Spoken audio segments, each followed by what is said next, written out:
ఓం సహనావవతు సహనౌ భునక్తు సహ వీర్యం కరవావహై తేజస్వినావధీతమస్తు మా విద్విషావహై. ఓం శాంతి శాంతి శాంతి. ఓం గురుర్బ్రహ్మ గురుర్విష్ణు గురుర్దేవో మహేశ్వరః గురురేవ పరం బ్రహ్మ తస్మై శ్రీ గురవే నమః. ఓం పార్థాయ ప్రతిబోధితాం భగవతా నారాయణేన స్వయం వ్యాసేన గ్రథితాం పురాణమునినా మధ్యే మహాభారతం అద్వైతామృతవర్షిణీం భగవతీం అష్టాదశాధ్యాయినీం అంబ త్వామనుసందధామి భగవద్గీతే భవద్వేషిణీం. హరి ఓం. అందరూ వీడియో ఆన్ చేసుకోండి. మీరు ఎవరో కనిపించకపోతే ఎవరి క్లాస్ చెప్పాలి? నేను కనిపిస్తూ ఉంటే అర్థమవుతుందా లేదా? ఏమైనా మార్చాలనా, కలపాలనా, తీసేయాలనా?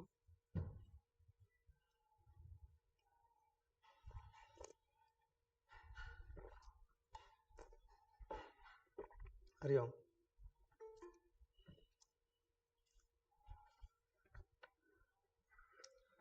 మొదటి నుండి ఒక్కొక్కరు ఒక్కొక్క శ్లోకం చెప్పండి చూద్దాం. నిన్న చెప్పిన వాళ్ళు కాకుండా మిగతా వాళ్ళు ఒక్కొక్కరు ఒక శ్లోకం.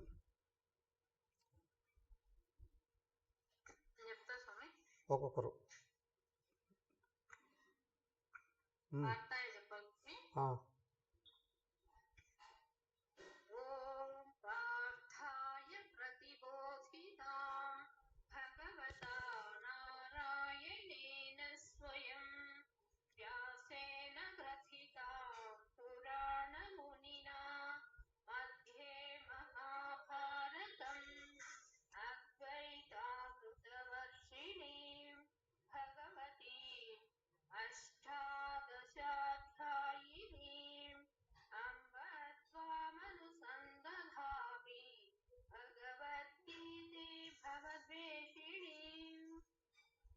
బాగుంది. బట్ నేను చెప్పిన ట్యూన్ ఏదైతే ఉందో అది పట్టుకోండి. సింపుల్గా ఉంటుంది, రిథం ఉంటుంది. ఓకే. దెన్ రెండవ శ్లోకం.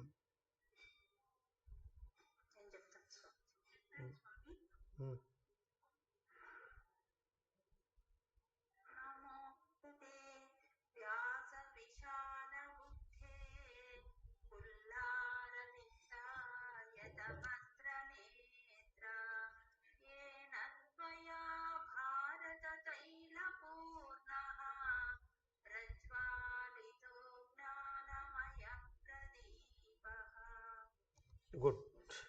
నెక్స్ట్ థర్డ్ శ్లోక.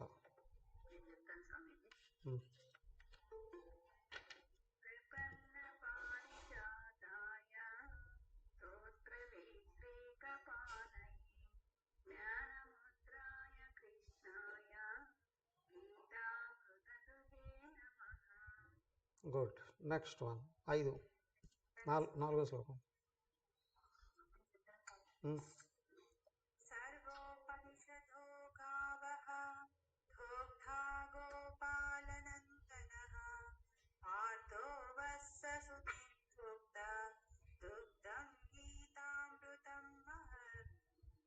Okay, good. Then next one.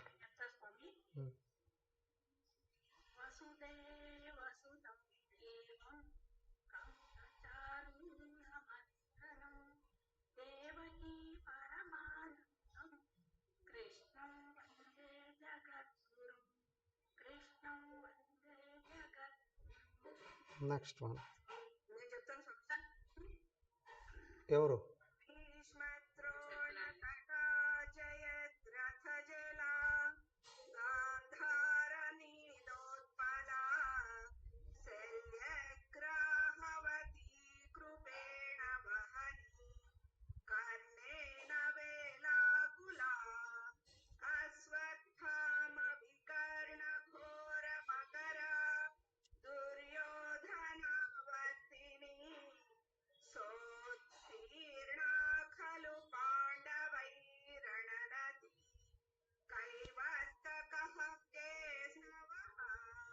Good.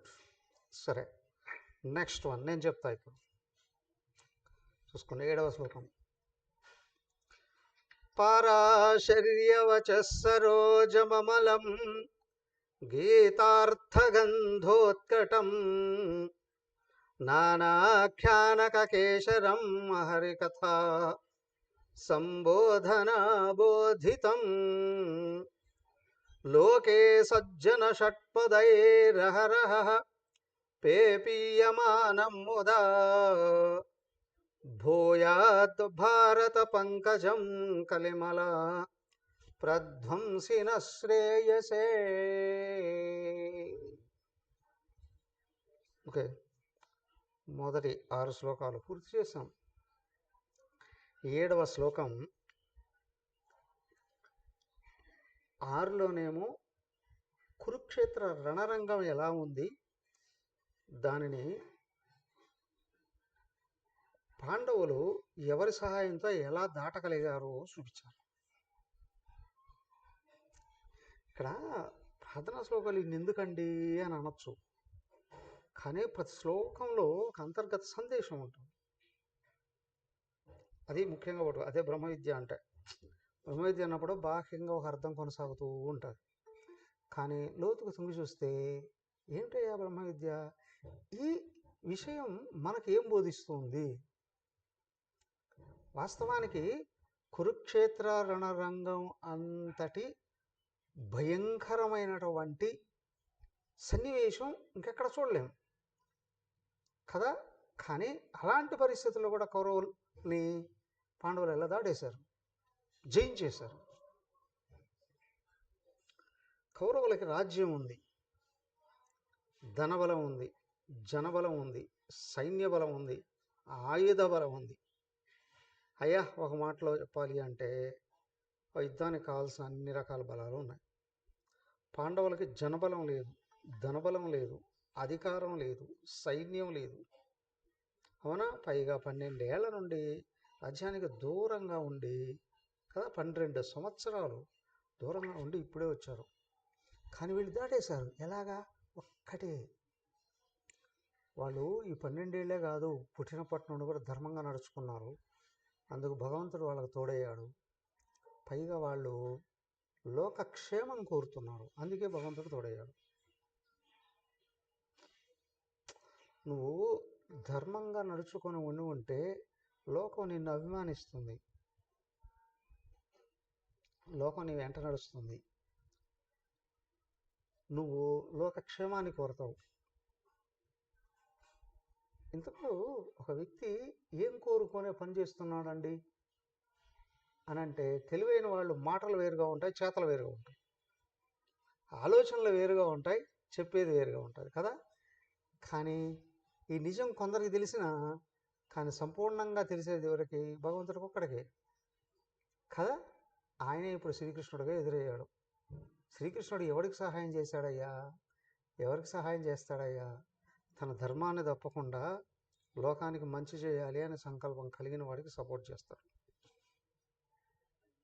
నువ్వు జీవితంలో అన్నిటిని జయించి ముందుకెళ్ళాలి అని అనుకుంటే దైవం అనుగ్రహం కావాలి. అవునా? ఎప్పుడు నువ్వు లోకానికి మంచి చేస్తూ చేయాలనే బుద్ధి ఉంటే దైవం నీకు అనుకూలం అవుతాడు. అవంతా ఒక ఎత్తు అయితే, నీ మనసు నీకు అనుకూలంగా ఉండాలి. అవునా? నువ్వు చెడు ఆలోచనలు చేయకుండా ఉండేటట్లయితేనే నీ మనసు నీకు సహకరిస్తుంది. ఇది బాగా గుర్తుపెట్టుకోండి. దాని వలన వీళ్ళు ఉన్నది 5 మంది అయినా భగవంతుడు తోడున్నాడు. అవునా? ఈ లోకంలో ఎక్కువ మంది ఉండకపోవచ్చు, కానీ కొంతమంది తెలిసిన వాళ్ళు ఉన్నారు. ఎవరు? 7 అక్షోహిణీల సైన్యం వచ్చింది ఇటుపక్క, వాళ్ళ వైపు 11 అక్షోహిణీల సైన్యం ఉంది కదా. కాకపోతే మొత్తం పై లోకాలలో ఉన్నవాళ్ళు ఉన్నారే, స్వర్గాది లోకాలలో ఉన్న అందరూ వీళ్ళకి సపోర్ట్గా ఉన్నారు. అవునా? స్వర్గలోకంలో దేవతలందరూ వరాలు ఇచ్చారు కదా. గంధర్వ లోకాధిపతి చిత్రరథుడు, ఆయన కూడా వీళ్ళకి సపోర్ట్గా ఉన్నాడు. అవునా? యక్షలోకంలో ఉన్నవాళ్ళు కుబేరుడు మొదలైన వాళ్ళు వీళ్ళకి సపోర్ట్గా ఉన్నారు. బ్రహ్మలోకంలో బ్రహ్మదేవుడు కూడా వీళ్ళని అనుగ్రహించాడు. ఆ శివుడు అనుగ్రహించాడు, విష్ణువు అనుగ్రహించాడు, ఇక్కడ ఋషులు ఆశీర్వదించారు కదా. ఇంతమంది ఇక్కడ సపోర్ట్గా ఉన్నారు. ఎందువల్లయ్యా? వీళ్ళలో ఉన్న మంచితనం వలన, వీళ్ళ ఉన్న లోకక్షేమ బుద్ధి వలన. అలాగే మనం ఈ విధమైన వ్యక్తిత్వాన్ని, ప్రకృతిని వృద్ధి చేసుకోగలిగేటట్లయితే లోకమంతా మన వైపు ఉంటుంది. అది ముఖ్యంగా గుర్తించాల్సింది. ఇంత భయంకరమైన రణంగానే కౌరవుల్ని సునాయాసంగా పాండవులు జయించారు అని అంటే, అన్నీ తెలిసినవాడు ఒకడే భగవంతుడు. ఆయన వచ్చి కూర్చున్నాడు. సో భగవంతుడు ఒక్కడు వ్యతిరేకమైతే అన్నీ చేజారిపోతాయి. అదే కౌరవులకు జరిగింది. భగవంతుడు ఒక్కడు తోడైతే అన్నీ అనుకూలం అవుతాయి. అదే పాండవులకు జరిగింది. అర్థమైందా? అంతర్గత సందేశం గుర్తించాలి. దెన్ ఇప్పుడు ఏమయ్యా, మహాభారతంలో ఏముంది అంటే చదువుకోవండి. ఎప్పుడయ్యా చదివేది? చదవడం మొదలు పెడితే ఎప్పుడు అయిపోయేది? అది అయిపోతుంది కానీ అర్థమయ్యేది ఎప్పుడు కదా. ఇదిగో ఒక్క శ్లోకంలో వర్ణించేసేస్తున్నాడు. ఏ మహానుభావుడు రాశాడో దీన్ని చూడండి. ఎంత అద్భుతంగా ఉందో ఈ శ్లోకం. వింటూ ఉంటే ఎంత ఆనందం ఇస్తుందో, ఒళ్ళు పులకరిస్తుంది ఆ శ్లోక రచన చూస్తేనే.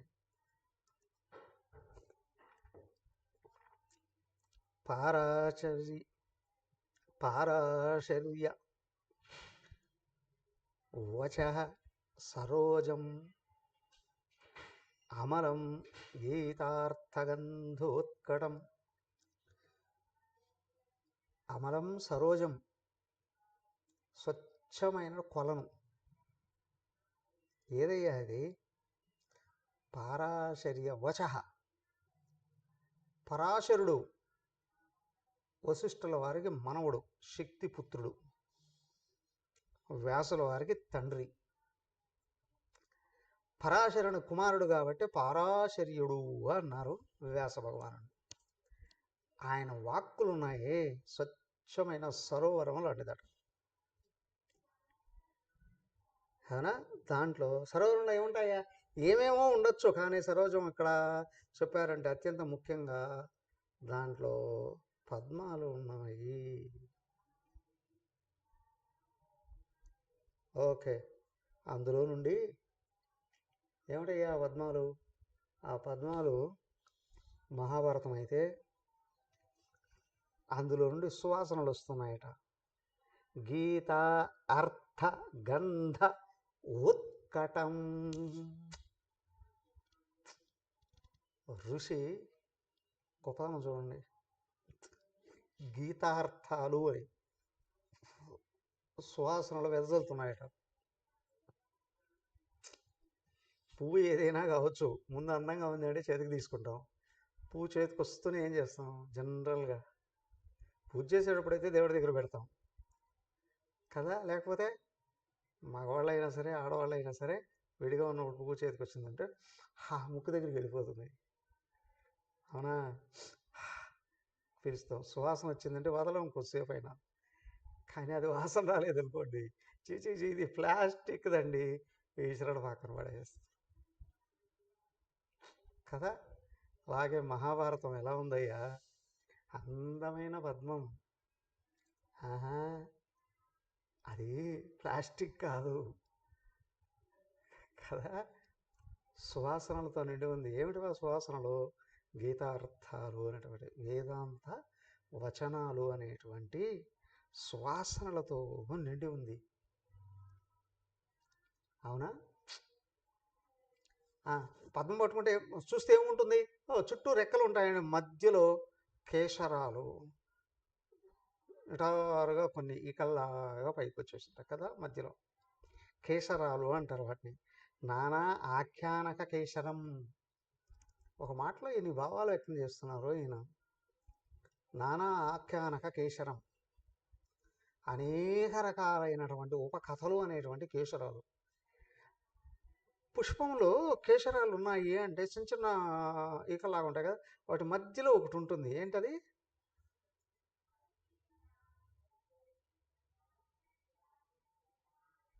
ఏమంటారు? ఆ? ఆ?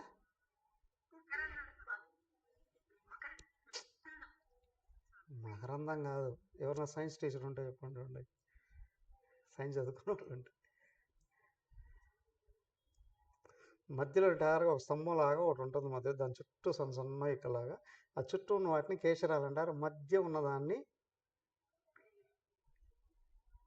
ఏమంటారు?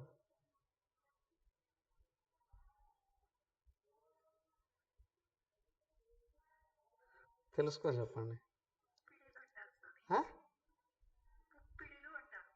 పుప్పిడి అనేది ఆ చివరి పైన ఉంటుంది, కేశరాలకు పైన ఉన్న చిన్న చిన్న ముక్కల్లాగా, వాటిని పుప్పుడే అంటారు. ఆ మధ్యలో ఒకటి ఉంటుంది, నానా ఆఖ్యానక కేశరం. ఓకే.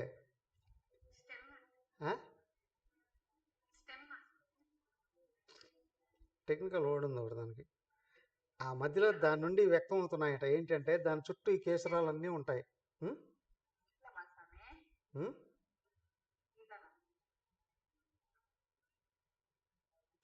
సరే, పూర్తిగా తెలుసుకొని చెప్పండి. ఆ మధ్యలో ఉన్నది ఏంటయ్యా? స్తంభం లాగా ఉంది అది. అదే సాక్షాత్తు భగవంతుడు. దాని చుట్టూ ఇవి ఉన్నాయి కదా. హరికథ సంబోధన బోధితం. హరికథా సంబోధన బోధితం. హరితో కూడి ఉన్నటువంటి కథను వ్యక్తం చేస్తూ ఉంది అది. మొట్టమొదట ఆధారంగా సెంటర్లో భగవంతుడి యొక్క కథ కొనసాగుతూ ఉంది. దాని చుట్టూ కదా అనేక కథలన్నీ అలుకోబడుతున్నాయి. ఏమండి, మహాభారతము అని అంటే కౌరవ పాండవుల చరిత్ర కదా. బాగా గమనించి చూడండి, భగవంతుడు లేకుండా ఏ చరిత్ర ఉందో అక్కడ. అవును కదా, దేవుడి చుట్టే తిరుగుతున్నాయి. ఒకవైపు అనుకూల వర్గం, ఒకవైపు ప్రతికూల వర్గం, ఒకవైపు భక్త వర్గం, ఒకవైపు ఏమంటారు రాక్షస వర్గం. అవునా? ఒకవైపు దేవుణ్ణి ఆరాధిస్తా ఇలా కలిసిపోవాలి అనుకునేటువంటి వాళ్ళు, ఇంకొంతమంది దేవుణ్ణి కూడా లేపేద్దాము అనుకునేవాళ్ళు కదా. దేవుడు అడ్డంగా ఉన్నాడు, అవునా, ఆయన లేకపోతే మనకు అడ్డే లేదండి, లేపేద్దామండి, దేవుడు లేపేసేస్తే మనకు అడ్డొచ్చేవాడే లేడండి, ఏమనాలి వాళ్ళని కదా. అలాగా కొనసాగుతుంది. దానికి ఏంటంటే సెంటర్లో అంటే ఆ మహాభారతం మొత్తంలో మధ్యలో భగవంతుడి యొక్క కథ కొనసాగుతూ ఉంది. ఆయన్ని అనుసరించే వాళ్ళు ఎప్పుడు ఆయన వదిలిపెట్టి ఉండరు, వాళ్ళే పాండవులు. పాండవుల చరిత్ర హరికి అన్యంగా లేదు. అడుగడుగున భగవంతుడిని ఆశ్రయించి, భగవంతుడిని ప్రార్థిస్తూ, భగవంతుడిని అడుగుతూ, భగవంతుడు సలహా భగవంతుడు చెప్పింది చేస్తూ, మళ్ళీ భగవంతుడికి వచ్చి సమర్పణ చేసుకుంటూ, భగవంతుడు తలుచుకుంటూ బ్రతకడమే కాదు, నిద్రపోవడం కూడా. హరికథా సంబోధనా బోధితం నానా ఆఖ్యానక కేశరం. ఆయన కథ మెయిన్గా ఉంటే, పాండవులు ఆయన అనుసరిస్తుంటే, కౌరవులు ఆయన వ్యతిరేకిస్తుంటే, వీటిని చూసి ఎక్కడ సృష్టి ఆది నుండి జరుగుతూ ఉన్న చరిత్రలన్నీ తీసుకొని పెట్టాడు ఆయన వ్యాసుల వారు. ఓకే, ఇదంతా బాగానే ఉందిలేండి. అయితే ఏమిటయ్యా, మంచి పద్మం ఉంది, వికసిస్తూ ఉంది. దాంట్లో ఉండే సువాసనలు వెదజల్లుతున్నాయి. ఎంత దూరం వస్తాయండి? గాలి ఇటు తిరిగితే అటువైపు అట్లా వెళుతూ ఉంటాయి. ఆ వాసనలు చూసి ఎక్కడెక్కడ మండో పరిగెత్తుకుంటూ వస్తున్నాయి. ఏమిటివి? సజ్జన షట్పదై లోకే లోకే సజ్జన షట్పదై తొమ్మిదలు లోకే లోకం అంతటి నుండి ఆహహ ఆహహ పేపీయమానముదా. అవునా? మళ్ళీ మళ్ళీ మళ్ళీ ఆనందంతో గురోలుతూ ఉన్నారండి. నిజమా ఇది? నిజమా? తెలంగాణలో సిద్దిపేట జిల్లాలో మెదక్ అదే జగదేవ్పురంలో ఇక్కడ నుండి ఆ గీతా క్లాస్ అనేది ఒకటి జరుగుతుంది. అవునా? ఇది ఎక్కడ దాకా వెళ్తుంది? ఎక్కడి నుంచి ఎక్కడ దాకా వెళ్తుంది? అవునా? ఎక్కడెక్కడి నుంచో తెలుసుకొని అలాగా క్లాసులో జాయిన్ అయ్యామండి. క్లాస్ వింటున్నామండి. ఏంటి ఇది? ఎలా తెలిసింది మీకు? అదే చెప్తున్నాడు ఇక్కడ. లోకే సజ్జనులు అనేటువంటి వాళ్ళు షట్పదై తొమ్మిదల్లాగా జుయ్యూ అంటూ వచ్చారు. ఆరహ పేవీయమానముదా. మళ్ళీ మళ్ళీ తాగుతున్నారండి. మళ్ళీ మళ్ళీ వింటూ ఉన్నామండి. మళ్ళీ మళ్ళీ వింటున్నామండి. ఎప్పుడో 35 ఏళ్ల క్రితం అనుకోకుండానో గ్రహపాటుగానో అదృష్టవశాత్తు భగవంతుడి అనుగ్రహంతోనో నేను కూడా ఆశ్రమానికి వస్తే అమ్మగారు భగవద్గీత చెప్తున్నారు. ఆయన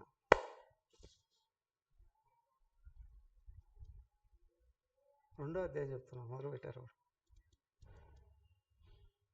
ఆశ్రమంలో 10 రోజులు ఖాళీగా ఉన్నాను కదా అని ఒక పక్క చదువుకుంటున్నా, ఇంకొక పక్క అమ్మగారు క్లాసెస్ వినేవాడిని. స్కూల్ ఒకటి ఉంది, స్కూల్లో కూడా పాఠాలు చెప్తున్నాను. ఆ క్లాసెస్ వింటూ ఏమాయో ఏమో ఇప్పటికీ వినడము చెప్పడం మానేది. అక్కడ మొదలుపెట్టింది 1990 జూన్. భగవద్గీతను అధ్యయనం చేస్తూ ఉంటే, బోధన చేస్తూ ఉంటే అన్నపానీయాలు కూడా గుర్తురావు. అవునా? అలాగే నాకంటే వయసులో పెద్దవాళ్ళు చాలామంది ఉన్నారు. వాళ్ళు కూడా 20-25 ఏళ్ళు 30 ఏళ్ళ నుంచి వింటూ ఉన్న వాళ్ళు కూడా ఉన్నారు. రామసుబ్బమ్మ గారు, మేము చిన్నపిల్లలకి ఆశ్రమంలో మరి నేను చెప్తున్నాను 90లో అమ్మగారి దగ్గర వింటున్నాను. అప్పటి నుంచి వారు కూడా వింటున్నారు అమ్మగారి దగ్గర. అక్కడి నుంచి వింటున్నారు వారు కూడా. ఆ కడప నుండి క్లాసులకు వచ్చేవాళ్ళు అమ్మగారి దగ్గరికి వింటున్నాను. అవునా?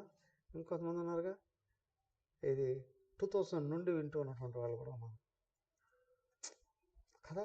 ఏమయ్యా మానేశారా? దాని టేస్ట్ తెలిస్తే ఎప్పుడు మానేయలేమండి. ఎందుకేంటయ్యా? నేను జీవితంలో బతికినంత వరకు సుఖంగా బతకాలి అని అనుకుంటున్నా. అవునా? హాయిగా సుఖంగా నా జీవితాన్ని నాకు అనుకూలంగా మలుచుకొని నేను చేసే ప్రతి పని నాకు అనుకూలమైనటువంటి ప్రయోజనాలు చేకూరేటట్లు బతకాలి అనుకుంటున్నా. కాబట్టి దాన్ని గైడ్ చేసేదయ్యా ఇది. అంతేనా? అన్నీ వదిలేసి దేవుడు వెంట, గురువు వెంట, ఆశ్రమం వెంట పరిగెత్తులు తీసే విధానాన్ని చెప్పేది కాదు.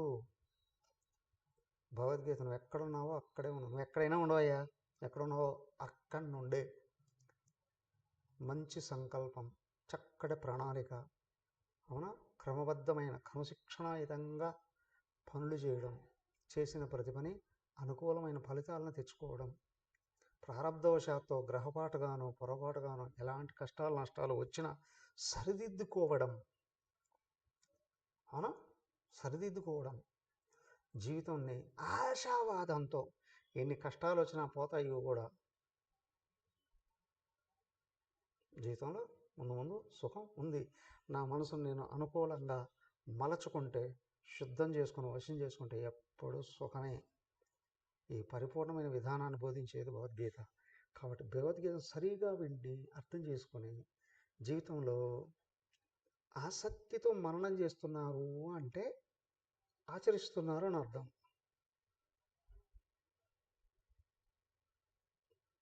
మారిపోతూ ఉంటాయి. గీత మీద లోపల నిజంగా ఇష్టం పెరుగుతుంది అని అంటే అది లోపలగా వెళ్ళి మన జీవితంలోకి ప్రవేశిస్తుంది, ఆచరణలోకి వెళ్ళిపోతుంది. ఆచరణ లేకపోతే ఇష్టం కొనసాగదు. తెలుసో తెలియకో కొంచెం ఎక్కువ ఎంతో ఆచరిస్తున్నారా ఆసక్తి పెరుగుతుంది. ఏమయ్యా ఎందుకయ్యా అంటే ఇదిగో నువ్వు భగవద్గీతను తెలుసుకొని చదువుతూ అర్థం చేసుకుంటూ ఆచరణలోకి వస్తూ ఉంది అని అంటే నువ్వు స్లోగా చెప్పారా కీటకం భ్రమరంగా మారిపోయినట్లుగా జీవుడు దేవుడుగా మారిపోతున్నాడు. దేహమే కనిపిస్తుంది ఇతరులకు అందరికీ, కానీ ఆచరించేవాడికి దేహాలలో ఉన్న పరమాత్మ కనిపిస్తాడు. పరమాత్మ కనిపిస్తున్నాడు అని అంటే నువ్వు పరమాత్మగా మారిపోతున్నావు, అదే అర్థం. అందుకే ఇక్కడ ఈ లోకంలో సజ్జన షట్పదై, సజ్జనులు అనే తుమ్మెదలు అహరహ పీపీయమానం, నిత్యం నిరంతరం తాగుతూ ఉన్నారు, గ్రోలుతున్నారండి. ముదా అత్యంత సంతోషంగా. అవునా, వేడుకుంటున్నారు చివరికి మళ్ళీ. నహ శ్రేయసి, మాకు శ్రేయస్సును కలిగించుట కొరకు భారత పంకజం, మహాభారతం అనే పద్మాన్ని కలిమలహ ప్రధ్వంసిన, కలి అనే మలాన్ని సర్వము నాశనము చేసి శ్రేయ భూయాత్ నః శ్రేయస్సు, మళ్ళీ మళ్ళీ మళ్ళీ తాగుతా, మళ్ళీ మళ్ళీ మళ్ళీ కోరుతా, మళ్ళీ మళ్ళీ మళ్ళీ అనుసరిస్తా. దేనికి? సంపూర్ణ శ్రేయస్సు కొరకు.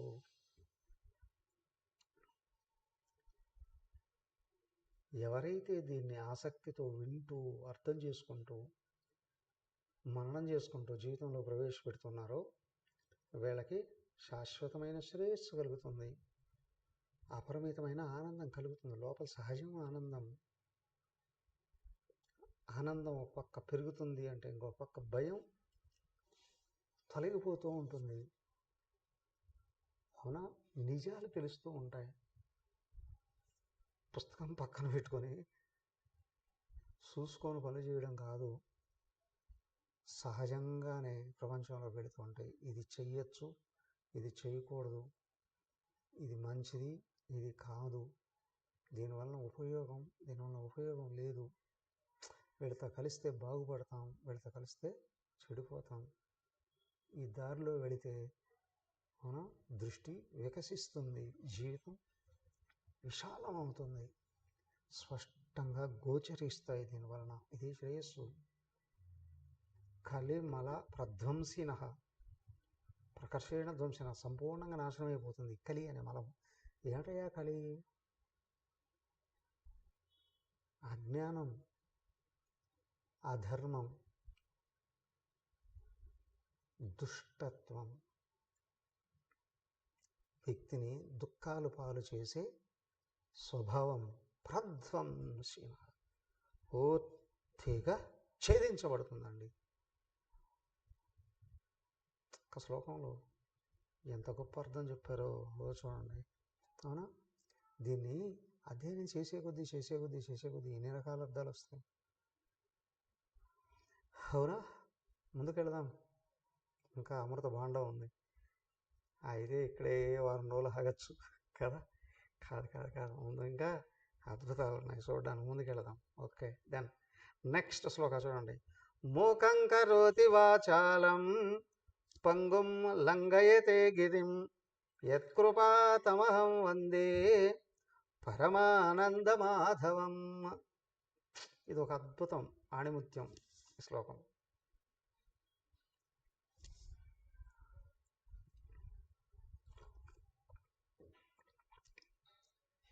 ఒక సీక్రెట్, ఇదే బ్రహ్మ రహస్యం. ఏమిటి అంటే ఇదిగో నువ్వు భగవంతుడిని లక్ష్యంగా పెట్టుకొని గీత వెంట నడుస్తూ ఉన్నావు అనుకో, కొన్ని రహస్యాలు తెలుస్తాయి నీకు, కొన్ని అద్భుతాలు గోచరిస్తాయి. ఒట్టి గోచరించడం కాదు, నీలో నుంచి బయటకు వస్తాయి. ఏంటండి, మోవాడు ఉపన్యాసాలు ఇచ్చేది చూస్తావు. యస్ పంగుం గిరిం లంగయ్యతే, కుంటివాడు కొండలికి పరిగెత్తడం గమనిస్తావు, ఎదురవుతుంది. ఎస్ ఎస్ ఎస్ ఎలా అండి, థమ్ ఆయన ఉన్నాడే, పరమ ఆనందం మాధవం, పరమానంద స్వరూపుడు ఆయన మాధవుడు ఉన్నాడే, ఎత్ కృప, ఆయన యొక్క కృప అనేది ఉంది, ఇవి మనకు అందిస్తుంది. తమ్ వందే అహం, ఆయనకు నేను నమస్కరిస్తున్నా. ఏమవుతుందండి, ఇదిగో ఇవి జరుగుతాయండి.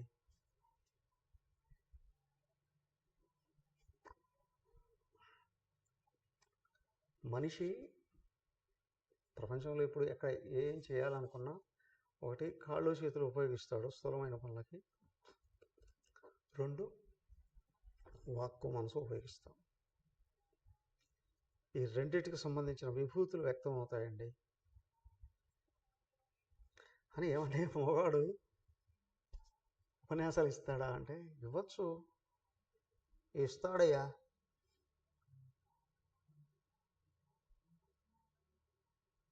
మమ్మల్ని మాయ చేస్తున్నారా? మాయ వాళ్ళ బాస్ చేతిలో ఉంటుంది కదా.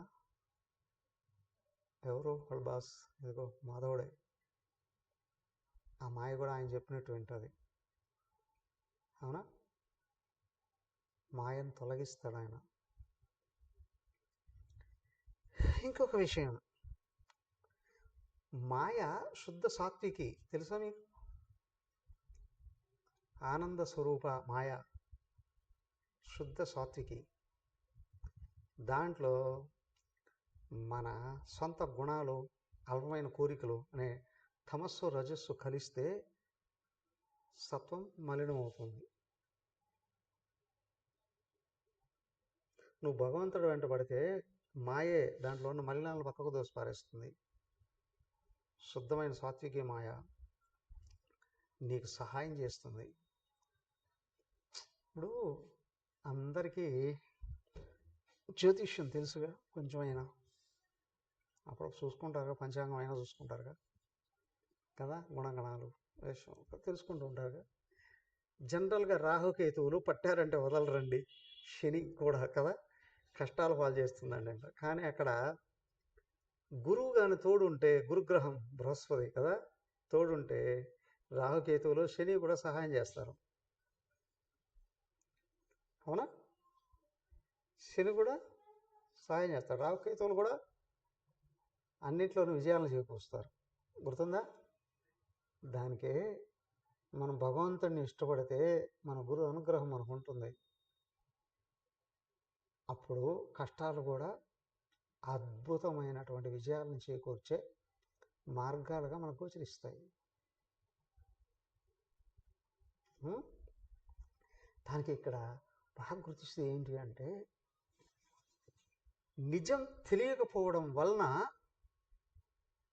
వ్యక్తి కష్టాల పాలు, నష్టాల పాలు కావడం అనేది జరుగుతుంది. నిజం తెలిస్తే ఏ విషయంలో అయినా సరే, అయ్యా ఇది రైట్ ప్రాసెస్, ఓ బిజినెస్ చేస్తున్నాడు, ఏ విధంగా చేస్తే లాభాలు వస్తాయి, ఏ విధంగా చేస్తే నష్టాలు వస్తాయి, స్పష్టంగా తెలుసుకొని మొదలు పెడితే అక్కడక్కడ ఆటంకాలు వచ్చినా జయించేసి ముందుకు వెళ్ళిపోతాడు కదా. అలాగే పరీక్షలు పెడుతూ ఉన్నాడు, సబ్జెక్ట్ అంతా బాగా నేర్చుకొని వెళ్ళినటువంటి వాడు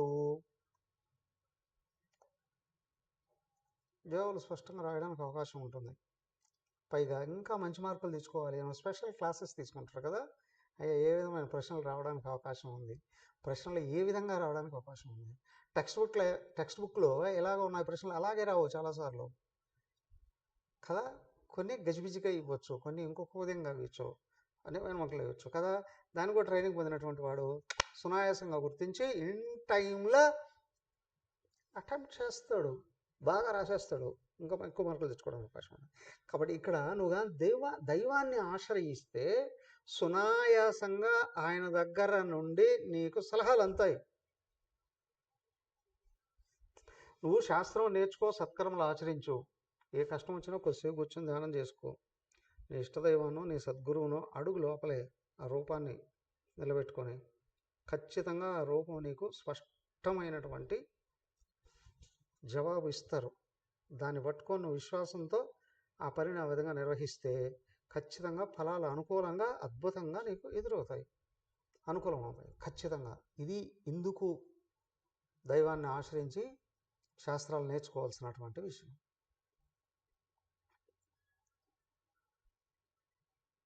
అర్థమైందా? ఎవరో కరాటే నేర్చుకుంటున్నారట, ఇంట్లోకి రాత్రి దొంగలు పడ్డాడు. ఇంట్లో కూడా చెప్తున్నారు, ఏ నీ కరాటే వచ్చు కదా, వాళ్ళని కొట్టరా అంటే వాడు ఆగు కొద్దిసేపు ఆగు అంటున్నాడట. అవునా? ఏమైందంటే వాడు దొంగ దోసుకొని వెళ్ళిపోయాడు. ఆ ఇంట్లో వాళ్ళు అందరూ వాడి మీద పడ్డారు, నువ్వు కరాటే నేర్చుకున్నావు, దొంగ వచ్చినప్పుడు ఎందుకు కొట్టలేదు అంటే వాడు అన్నాడట, దొంగలు ఇంట్లో పడితే ఏ స్టిల్లో వాళ్ళని కొట్టాలో మా గురువుగారు నేర్పించలేదు మాకు, ఇంకా అందుకే నీకు కొట్ట, లేదా ఏ స్టిల్లో కొట్టాలో ఇంకా ఆలోచించుకుంటూ ఉన్నాను.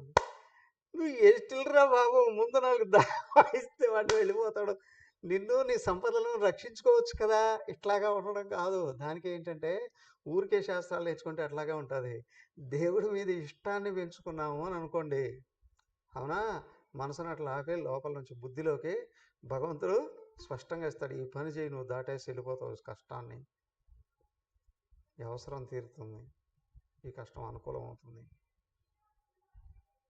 అదైనా శాస్త్రం దైవ భక్తితో నిండినప్పుడు దాంట్లో నుంచి వివేకపూరితమైన జవాబులు వస్తాయి. ఊరికే శాస్త్రం నేర్చుకున్నారు అని అనుకోండి, చాలామందికి ఏమవుతుంది, నాకంటే తెలిసిన వాళ్ళు లేరు అని జీవితాలను సర్వనాశనం చేసుకునే వాళ్ళని కళ్ళతో డైరెక్ట్గా ఎంతోమందిని చూస్తున్నాం. పైగా అరే ఇది చేయకూడదురా, అదిగో ఈ విధంగా నడుచుకున్నా, నీకంటే నాకు బాగా జ్ఞానం ఉంది, నీకు ఒక భాష తెలుసు, మాకు 4 భాషలు తెలుసు, అవునా, నువ్వు ఒక్కరి దగ్గరే నేర్చుకున్నావు, మేము 4 దగ్గర నేర్చుకున్నాం. లోపల పైత్యం పెరుగుతుంది కానీ నిజమైన జ్ఞానం రాదు. దానికే ఆధ్యాత్మికంలో ప్రవేశించాము అంటే ఆచార్యులు అనేక మంది ఉంటారు కానీ గురువు ఒక్కడే ఉంటారు. ఎందుకు అంటే నన్ను వెనకలో ఉన్న ఆత్మతో తాదాత్మ్యం చెందేటట్లు చేసి ఆత్మ నుండి సహాయము, సలహాలు, జ్ఞానము, శక్తి అన్నీ పొందింపజేసేవారు ఒక్కరే ఉంటారు. వాళ్ళ మాట విన్నామంటే టక్కుమని వెనక ఆత్మతో కనెక్ట్ అవుతుంది. లేకపోతే ఏమవుతుందో తెలుసా, మేము చాలా చోట్ల విన్నాము, జాగ్రత్త, విమర్శిస్తున్నాను అనుకోకండి, గుర్తుంచుకోండి. ఏంటంటే ఆత్మతో తాదాత్మ్యం చెందితే అన్ని రకాల విషయాలన్నిటినీ మనం ఆకలింపు చేసుకొని దాంట్లో సారాన్ని పట్టుకొని నెమ్మదిగా ముందుకు వెళ్ళిపోతాం. దైవాన్ని ఆశ్రయించాలి, అప్పుడు అన్నీ ఉపయోగపడతాయి. లోపల దైవాన్ని కానీ ఆశ్రయించకపోతే అప్పుడప్పుడు ఏమవుతాయి తెలుసా, చిన్నప్పుడు రేడియోలు వింటూ ఉండేవాళ్ళం. ఒక్కోసారి ఆ రేడియో ఆ ట్యూన్స్ కరెక్ట్గా సెట్ కాలేదని అనుకోండి కదా, ఒకేసారి 2 స్టేషన్లు కనెక్ట్ అవుతాయి. ఒక పక్క పాడి ఇంకొక పక్క పంట,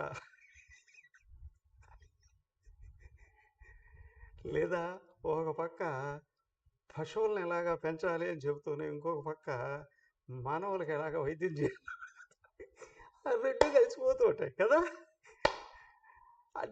కరెక్ట్గా ట్యూనప్ కాకపోతే దానికే అన్నారు ఇక్కడ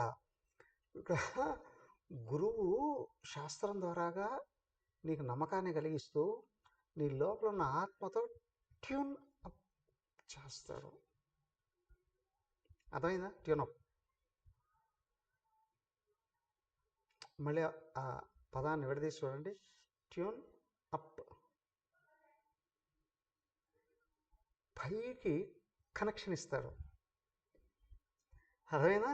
ఈ దేహమే లోపల మనోబుద్ధులు ఉన్నాయి, పైకి లేవి ఆత్మను పట్టుకున్నట్టు చేస్తాడు. ఎక్కడ ఆత్మను పట్టుకున్నామో భగవంతుడి యొక్క నాలెడ్జి, ఆయనలో ఉన్న ఉత్సాహము, ఆయనలో ఉన్న శక్తి స్లోగా మనకు పెరుగుతూ వస్తాయి.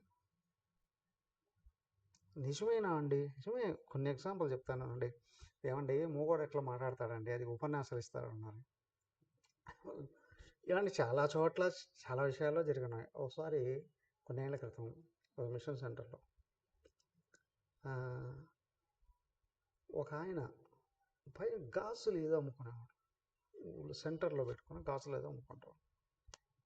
ఆయన పేరు గాజుల అని సంవత్సరం పిలిచేవారు. ఆయనకి 2-3 కూతురు ఉన్నారు, ఒక కొడుకు ఉన్నాడు. ఒకే కొడుకు. ఎలా ఉంటుంది పాపం, వాడికి మాటలు రావు. హై స్కూల్కి వెళ్తున్నాడు కానీ మాటలు రావు. ఒకరోజు ఏడుస్తూ పట్టుకొని వచ్చాడు. కూర్చోబెట్టి ఆయనలో ఉన్న రోజు క్లాసులకు వస్తాడు, శ్రద్ధగా వింటాడు. అవునా? వీధిలో పెట్టుకొని గాజులు అమ్ముకునేటువంటి ఆయనకి ఎంత సంపదలు ఉంటాయి, ఎంత ఆస్తులు ఉంటాయి. కానీ ఆ లోపల భక్తి చూడండి, భగవద్గీత మీద ఎంత ఆసక్తి చూడండి. ఆయన చేస్తూ ఒకసారి తీసుకొని వాడు కొడుకుని కూర్చోబెట్టి ఏదో చెప్పారు.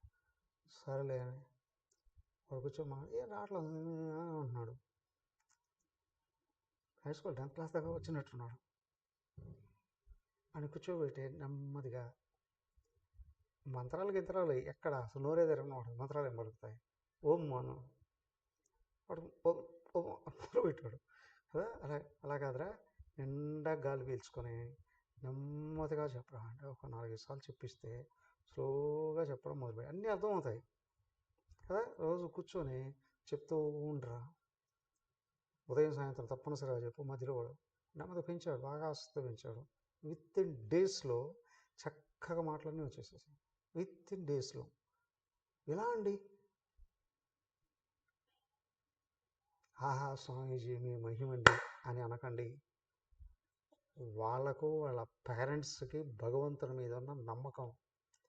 ఇవన్నీ ఒక ఎత్తు అయితే, వాడు రావడం అక్కడ దాకా వాళ్ళు చెప్తూ ఉంటే కూర్చొని అవునా చెప్పింది విని ప్రాక్టీస్ చేయడం ఏదైతే ఉందో, దీనిని ఆ విని అర్థం చేసుకొని ప్రాక్టీస్ చేయడం అనేది ఎక్కడైతే ఉంటుందో, ఈ క్వాలిటీ భగవంతుడికి ఇష్టం.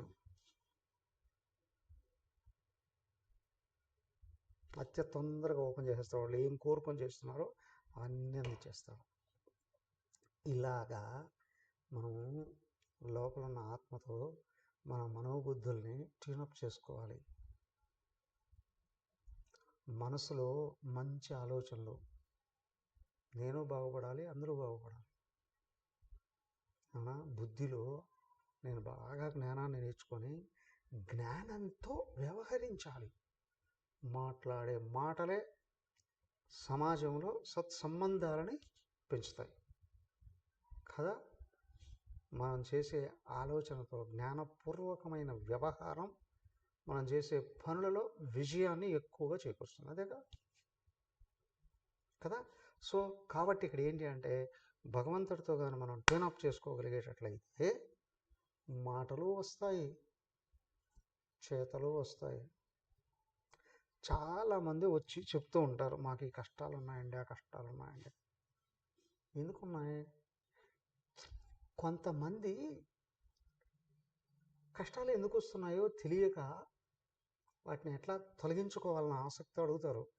చెప్పిన వెంటనే పట్టుకుంటారు, ఆచరిస్తారు, పనిచేస్తారు, ముందుకెళ్ళిపోతారు. కొంతమంది పనిచేయరు.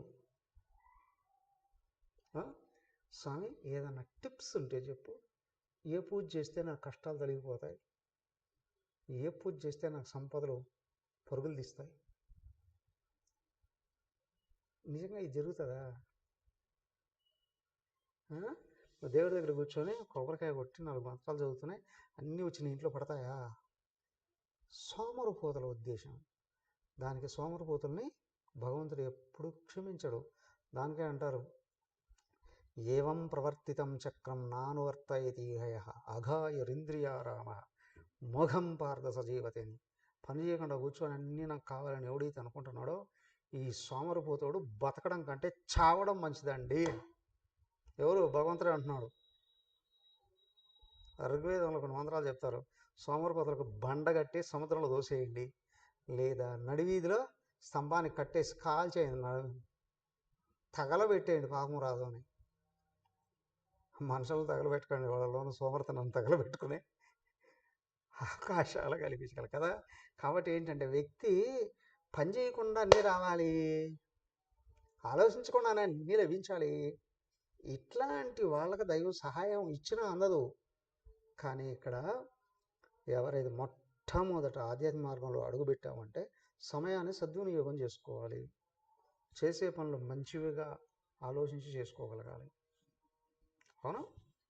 ఓకే, దానికి ఇక్కడ మూకం కరోతి వాచారం పంగుం లంగయితే గిరం అంటే ఏ పనులైనా కూడా చేయగలడు, ఎంత కష్టాన్నైనా కూడా జయించగలడు. పరమానంద మాధవం. కాళిదాసు చరిత్రలు తెలుసుగా మనకు. కాళిదాసు చరిత్ర, ఆయన మూక కవి, మూక పంచశతి, మూకాంబిక. అలాగా ఎంతమంది లేరు సమాజంలో మహానుభావులైన వాళ్ళు. దైవాన్ని ఆశ్రయించి అనుసరించడం వలన, అదే చెప్తున్నాను ఇక్కడ, యత్కృపాతమహం వందే పరమానంద మాధవం. పరమానంద స్వరూపుడైనటువంటి మాధవుడి యొక్క అనుగ్రహం ఏదైతే ఉందో దానికి నేను నన్ను సంపూర్ణంగా అర్పణ చేసుకుంటున్నానండి. ముందు చెప్పాడు శ్రేయస్సు అని. ఆయన ఆశ్రయిస్తే శ్రేయస్సు వస్తుంది. శ్రేయస్సులో ఇదిగో రెండు కూడా వస్తాయి. నువ్వు ఎలాంటి పనైనా నిర్వహించేటువంటి శక్తి నీకు వస్తుంది, జ్ఞానం నీకు వస్తుంది. అవునా? నువ్వు సరైన మార్గంలో వెళ్ళి తెలుసుకుంటూ ఆలోచించుకుంటూ పని చేసుకుంటూ వెళ్ళేటప్పుడు అది నీకు అనుభవాన్ని ఇస్తుందిగా. అవునా? కొంతమంది ఆయన ఎవరో అన్నాడు, స్నేహితులు ఇద్దరు, ఓ ఫ్రెండ్ వచ్చాడు డాక్టర్. ఫ్రెండ్ అడుగుతున్నా, ఏరా పోయి ఇదేది శ్మశానంలో ఇల్లు హాస్పిటల్ కట్టావేంట్రా? కాదురా బాబు, నేను హాస్పిటల్ కట్టిన పచ్చని పొలాలు రా బాబు, తర్వాతనే శ్మశానం వచ్చింది. అదెట్లా? ఈ హాస్పిటల్లో చచ్చిపోయిన వాళ్ళందరినీ దూరం తీసుకెళ్ళలేక అక్కడే వేసేస్తుంటే శ్మశానంగా తయారైంది. ఆయన 40 ఏళ్ళు ఎక్స్పీరియన్స్ కలిగిన డాక్టర్ పెద్ద శ్మశానాన్ని తయారు చేశాడు. అర్థమైందా ఎక్స్పీరియన్స్ ఏ విధంగా ఉంది ఇది కదా. కొంతమంది అంటే ఆయన ఎక్స్పీరియన్స్ అండి, ఆయన ఒక మాట చెప్తే సార్ అండి, అవునా, ఇంజక్షన్తో పోయేది ట్యాబ్లెట్తోనే తొలగిస్తాడు, ట్యాబ్లెట్స్ అవసరమైంది మాటలతోనే తొలగించేస్తాడండి కదా. మనసు శుద్ధమైతే, అవునా, చేసే ఏ పనైనా అద్భుతంగా పనిచేస్తుంది. మనసు శుద్ధం కాకపోతే, మనసు మలినమైతే, అవునా, జ్ఞానం కూడా కప్పివేయబడుతుంది, ఎందుకు పనికి రాకుండా పోతుంది.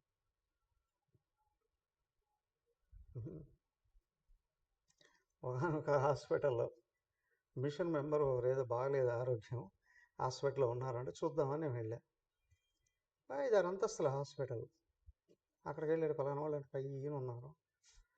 వెళ్తున్నాం, ఒక ఆయన మధ్యలో వస్తూ ఉన్నాడు, ఒక బకెట నీళ్ళు, అది చీపురు ప్లస్ నేల తుడిచే కర్ర ఏదైనా ఉంటాయి, అవన్నీ పట్టుకొని ఎదురుస్తూ ఉన్నాడు.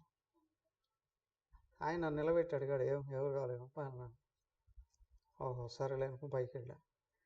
పైకి వెళితే ఎవరు లేరు హాస్పిటల్లో, ఒక గదిలో ఉన్నారు. అక్కడికి వెళ్ళిన తర్వాత వాళ్ళు అడిగారు, మేము ఇంత పైన ఉన్నాం, మీరు ఎలా వచ్చారు స్వామి అంటే, మధ్యలో ఒక ఆయన కనిపించాడు, ఎవరో క్లీన్ చేసి ఆయన ఎవరో ఉన్నట్టున్నారు కనిపించారు. వాళ్ళు పక్క నవ్వేశారు. ఆ మిషన్ సార్ ఏంటి అంటే, ఆయనే స్వామి డాక్టరు, ఈ హాస్పిటల్ కట్టింది ఆయన, పెద్ద హాస్పిటల్ కట్టింది ఆయనే, ఎవరు లేరు హాస్పిటల్లో, అక్కడే ఉన్నారు. ఏమయ్యా అంటే అర్థమైందా ఇప్పుడు మీకు? అవునా? కోట్లు డబ్బులు పెట్టాడు, హాస్పిటల్ కట్టాడు, పేషెంట్స్ ఎంతమంది ఉండాలి? లేదు.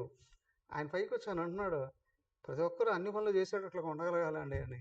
సిగ్గు లేకంటే సరే, అన్ని పనులు చేస్తూనే నీ హాస్పిటల్ ఇట్లా తగలడింది. అవునా? అన్ని పనులు తెలిసి ఉండాలి, ఎవరు చేయాల్సిన పని వాళ్ళు చేయాలి. అలా కాదా? 10వ క్లాస్ చదువుతున్నాడు, 10వ క్లాస్ పాఠాలు చదివితే పరీక్ష పాస్ అవుతాడు. చదవడం మంచిదే కదా, 1వ క్లాస్ పాఠాలు చదివితే లేదా నవల్స్ చదివితే, అవునా? ఎలా ఉంటుంది? అలాగే ఈయన ఆయన వైద్య వృత్తి మీద పట్టు సంపాదిస్తూ ఉండుంటే హాస్పిటల్ దివ్యంగా వెలిగేది కదా. అన్ని పనులు చేయలేదు, స్వీపర్ పనులు కూడా నువ్వు చేస్తూ ఉంటే వైద్యం ఎవడు చేస్తాడు? స్వీపర్ వచ్చి వైద్యం చేస్తాడా? నేర్పిస్తున్నావు? ఎవరికి నేర్పిస్తున్నావు? అర్థమైందా? సో కాబట్టి ఏంటంటే వ్యక్తి ప్రతిరోజు ప్రతి పనిలో పైకి చూడగలగ, దాన్ని ట్యూన్ అప్ అనింది. నువ్వు చేసే పని నుండి ఇంకా కొంచెం పైకి, ఇంకా కొంచెం పైకి, ఇంకా కొంచెం విశాలంగా, ఇంకా కొంచెం ఉన్నతంగా, ఇంకా కొంచెం మంచి మనస్సుతో వ్యవహరిస్తూ పైకి వెళ్ళడానికి ప్రయత్నం చెయ్యాలి అనుకున్నటువంటి వాళ్ళకే ఇదిగో పరమానంద స్వరూపుడైనటువంటి మాధవుడు సంపూర్ణంగా అనుగ్రహిస్తాడు అండి. తదాస్తు. హరి ఓం. ఓం సర్వే భవంతు సుఖినః, సర్వే సంతు నిరామయాః, సర్వే భద్రాణి పశ్యంతు, మా కశ్చిత్ దుఃఖభాగ్ భవేత్. ఓం శాంతి శాంతి శాంతి. హరి ఓం. శ్రీ గురుభ్యో నమః. హరి ఓం.